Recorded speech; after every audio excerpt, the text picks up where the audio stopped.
Well, stay alert because everything is accelerating. Hey guys, Britt here. Welcome to End Times Bible Prophecy. Today we're going to talk about breakthroughs taking place, the latest breakthroughs in quantum computing and artificial intelligence, and where all of this is ultimately headed. And have no doubt, it's accelerating as we speak. But first, before we get into that, I just want to say thank you to all of you who responded to the video we put out on Friday, where we talked about how we're stepping out in faith and we are pursuing this ministry full time. We got so much feedback, so many messages in the comments, messages to us on Substack, through email, filled with encouragement and inspiration and prayers of support. We thank you so much. So many of you responded. And guys, we are so thankful for this community, and we look forward to serving you in the weeks and months ahead, given the times in which we live. So thank you for all of your encouragement. So let's dig into what we're talking about, what some of these latest breakthroughs are. Let's start right here with this article. It says, scientists at Oxford achieve quantum teleportation breakthrough with a quantum supercomputer. And we're not talking about, beam me up, Scotty, from Star Trek teleportation here, but we're talking about advanced, amazing things that this is God's creation that's being, uncovered by mankind right now. And it has a direct bearing on quantum computing. So let's read what it says. It says, quantum computing has taken a giant leap forward as researchers at the University of Oxford have successfully demonstrated quantum teleportation of logical gates, a milestone that could redefine the future of computing. The breakthrough solves a major challenge in the field: scalability. With this innovation, quantum computers could soon transition from experimental research to industry-disrupting technology. For decades, quantum computing has remained a theoretical marvel, offering the promise of machines that could outperform even today's most powerful supercomputers. And they have. So I'm not sure what they're talking about theoretical, but the theory is they can become even more powerful. Unlike traditional computers that process information in binary ones and zeros, quantum computers leverage quantum bits, or qubits, which exist in multiple states simultaneously due to a property called superposition. This allows quantum systems to solve complex problems exponentially faster than classical computers. The challenge, however, has been scalability. While individual quantum processors have been developed, linking multiple processors together in a way that maintains quantum coherence has proven to be extremely difficult. The new research from Oxford suggests that quantum teleportation could be the missing link. So what is that? Well, it says quantum teleportation has been demonstrated before, but this is the first time it's been used to transfer logical quantum gates, the building blocks of quantum algorithms, between separate quantum processors. This is the equivalent of connecting multiple traditional computers into a network, except in this case, the data moves without physically transferring qubits. The researchers achieved this by carefully designing interactions between quantum systems, allowing them to execute quantum logic operations across a network. This means separate quantum processors can be, quote, wired together into a single, fully connected system, something previously considered an enormous challenge. Quote, this breakthrough enables us to effectively wire together distinct quantum processors into a single, fully connected quantum computer, says Dougal Main, lead researcher for Oxford's Department of Physics. Beyond just computing, this teleportation technique could serve as the foundation for an ultra-secure quantum internet, Unlike traditional communication networks, a quantum internet would rely on the principles of quantum entanglement, making it virtually immune to hacking. Governments, businesses, and researchers around the world are actively pursuing such technology to revolutionize secure communications, sensing, and distributed computing. Quote, "Our experiment demonstrates that network distributed quantum information processing is feasible with current technology," said Professor David Lucas, a principal investigator in the study.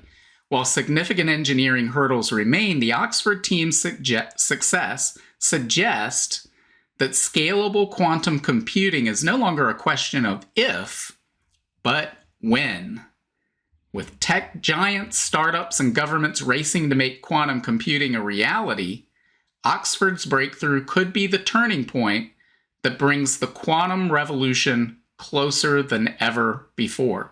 And guys, I mentioned in a recent video, we see these breakthroughs in quantum computing on a monthly basis lately. Now it seems like this is a weekly basis that we're seeing these types of enormous breakthroughs. These aren't small breakthroughs that they're putting out a press release and trying to generate publicity. These are major accomplishments in this field that are coming one after another every time we turn around, including this one right here from Microsoft. It says Microsoft's Majorana 1 chip carves a new path for quantum computing. It says, and this is from February 19th, it says Microsoft today introduced Majorana 1, the world's first quantum chip, powered by a new topological core architecture that it expects will realize quantum computers capable of solving meaningful industrial scale problems in years, not decades. It leverages the world's first topoconductor, a breakthrough type of material which can observe and control Majorana particles to produce more reliable and scalable qubits, which are the building blocks for quantum computers. In the same way that the invention of semiconductors made today's smartphones, computers, and electronics possible, topoconductors and the new type of chip they enable will offer a path to developing quantum systems that can scale to 1 million qubits and are capable of tackling the most complex industrial and societal problems, Microsoft said. And that 1 million qubit goal is considered the ultimate within the realm of quantum computing. Quote, "We took a step back and said, okay, let's invent the transistor for the quantum age. What properties does it need to have?" said Chetan Nayak, Microsoft Technical Fellow. And that's really how we got here. It's the particular combination, the quality, and the important details in our new material stack that have enabled a new kind of qubit and ultimately our entire architecture. This new architecture used to develop the Majorana 1 processor offers a clear path to fit 1 million qubits on a single chip that can fit in the palm of one's hand, Microsoft said.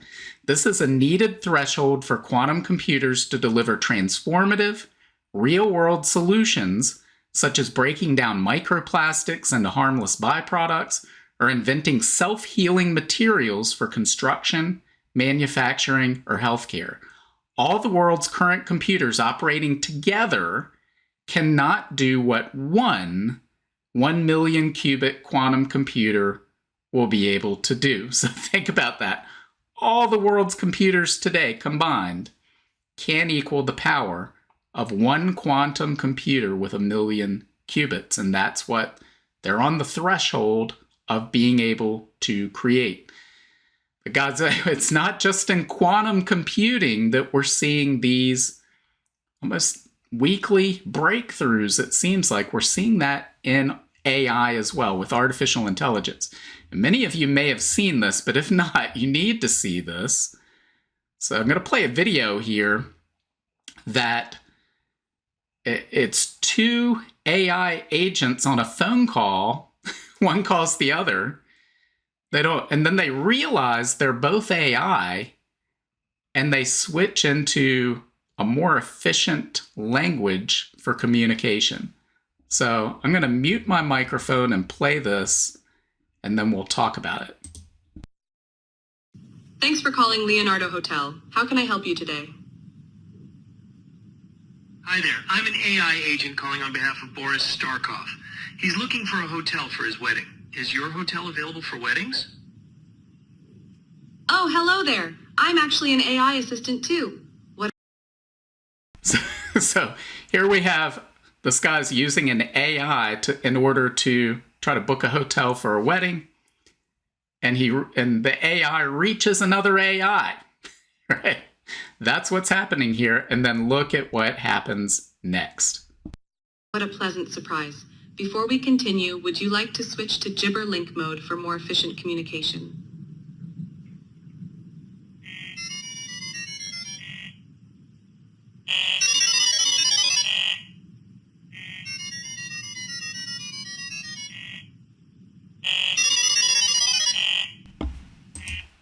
So guys, there's a whole nother minute of that goes on where these two AIs communicate with each other using this GG wave signal, audio signal. I'm not familiar with it. Obviously they are, and they see it as a superior way to communicate.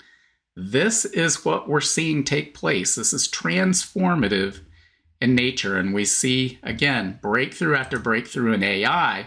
We see this from Zero Hedge. It's from February 18th. It says Musk XAI unveils state-of-the-art Grok 3 AI bot, surpassing OpenAI and DeepSeek. And if you remember, it wasn't long ago, DeepSeek came out and surpassed OpenAI, transformed everything. Everybody says this changes everything. Well, now we have Grok 3, just makes those obsolete in and of itself. It says on Monday night, and this would have been February 17th they're referencing, Elon Musk artificial intelligence startup XAI unveiled its latest model, Grok 3, with the billionaire touting it as the smartest AI on Earth. And in an AI evaluation, it achieved a record-breaking score, outperforming models from OpenAI and China's DeepSeek. Musk explained the mission of Grok. And guys, if you see this at hand, it's easy to see how people can be deceived into thinking this is real intelligence when really it's just a sophisticated algorithm. So you could talk to Grok, and if you don't realize that it's AI, you might think that you're talking to a real person. That's how sophisticated this is. But it says Musk explained the mission of Grok. The mission of XAI and Grok is to understand the universe. We want to answer the biggest questions. Where are the aliens? What's the meaning of life? How does the universe end? To do that, we must rigorously pursue truth, right? And well, in order to do that, in order to rigorously pursue truth, you need to understand what truth is. And that it reminded me of this conversation right here that took place. This is from John chapter 18, verses 37 through 38. It says, Pilate said, "So you are a king." Jesus responded, "You say I am a king. Actually, I was born and came into the world to testify to the truth. All who love the truth recognize that what I say is true." What is truth? Pilate asked. Right? So if you're of the world like Pilate was, well, what is truth? Jesus came and said, "I am truth." We read this in John chapter 14, verse 6. It says, Jesus told him, "I am the way, the truth, and the life. No one can come to the Father except through me." So let's go back and look at Musk's mission. To do that, we must rigorously pursue truth and answer all the amazing questions of life, the biggest questions of the universe. Unless you recognize what truth is, you cannot answer those questions. If you don't have a biblical worldview, you cannot answer those questions. If you do not know Jesus, you cannot answer those questions. So again, AI, as I've pointed out for a long time, is a tool. It's neither good nor bad. The problem we face is AI generates output based on the input that goes into it, and that input is generated by sinful, fallen mankind. And so you will not be able to, you will never be able to generate truth from these AI assistants, these AI bots. You may be able to get some things that are true, but the ultimate truth, the questions that Elon Musk is saying that Grok 3 is going to answer or that AI is going to answer, it will never generate those truths because it has not been trained on the Word of God. It is not Jesus. It's not representing Jesus. It's representing the world and the world's input that it was trained on. So we're never going to get the truth from AI. Nevertheless, all of this is accelerating. We're seeing AI accelerate. The more AI accelerates, the more it can help in aiding in quantum computing breakthroughs. And then those quantum computing breakthroughs lead to faster processing for AI.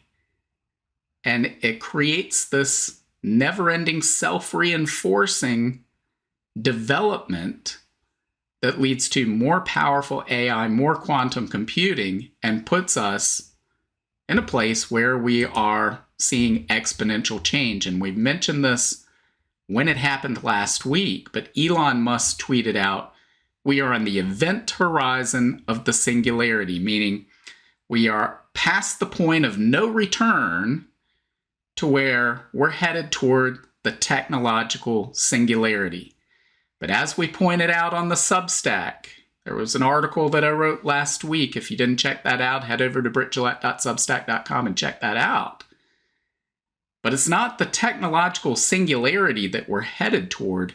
It's the return of Jesus Christ. And I believe Jesus was referencing this when he talked about birth pains, when he talked about, unless those days are shortened, no flesh will survive. I believe this is what was referenced in the Tower of Babel story, when God breaks up the people into different languages, different nations, scatters them across the earth, because it's stated there that unless that happens, nothing will be impossible for them. So it was foreseen that continuing on the path that that Tower of Babel generation was on, we would have ended up on this event horizon of the singularity that Elon Musk is talking about right now. So I believe the Tower of Babel was more than just something that happened in the past. It was a prophecy of things to come, prophecy of things to come here that we're seeing play out right now, right before our eyes. Guys, we're seeing exponential change. We're seeing this acceleration. Where is it all going? Well, we have all the signs that Jesus and the prophets said to look for. None of those signs were present 200 years ago. Today, all of them are in one phase or another. We can see stage setting for events of the tribulation, things like the Gog of Magog alliance invasion. We see all of these things around us, including this move toward exponential change and the technological singularity. To me, all of this clearly signals we are in the last days of the last days. We're approaching the tribulation and the second coming of Jesus Christ at the end of that 7-year tribulation, and that means the rapture of the church, which occurs before the tribulation, is even closer. So guys, take advantage of every moment you have to share the good news that while we were still sinners, Jesus Christ came to earth. He lived a perfect, sinless life, and he went to the cross and he died on the cross. He shed his blood so that we could have forgiveness of our sins and be reconciled with God. That is the great news. As Jesus said, I am the way, the truth, and the life. No one comes to the Father except through me. But guys, we have a generation that wants to create sophisticated algorithms, new technologies, and look to those technologies for truth. But that truth can only be found in Jesus Christ. So I hope if anybody's watching this that doesn't already know Jesus Christ, they'll come to realize Jesus is the path to truth, not these deceptive algorithms and technologies that are being developed in our day and time. Yes, they're very seductive. They offer these great promises. But guys, those promises, like so many that came before, will end in the ruin of those who place their hopes in them, rather than placing their hope in Jesus Christ. So let me know what you think. Leave your comments below. Again, thank you for all of your encouragement and comments, inspirational quotes that you've shared with us. If you want to support the work we do here, head on over to brittgillette.substack.com. Check out how you can do that. We're thankful you're here, and God willing, I'll see you on Wednesday.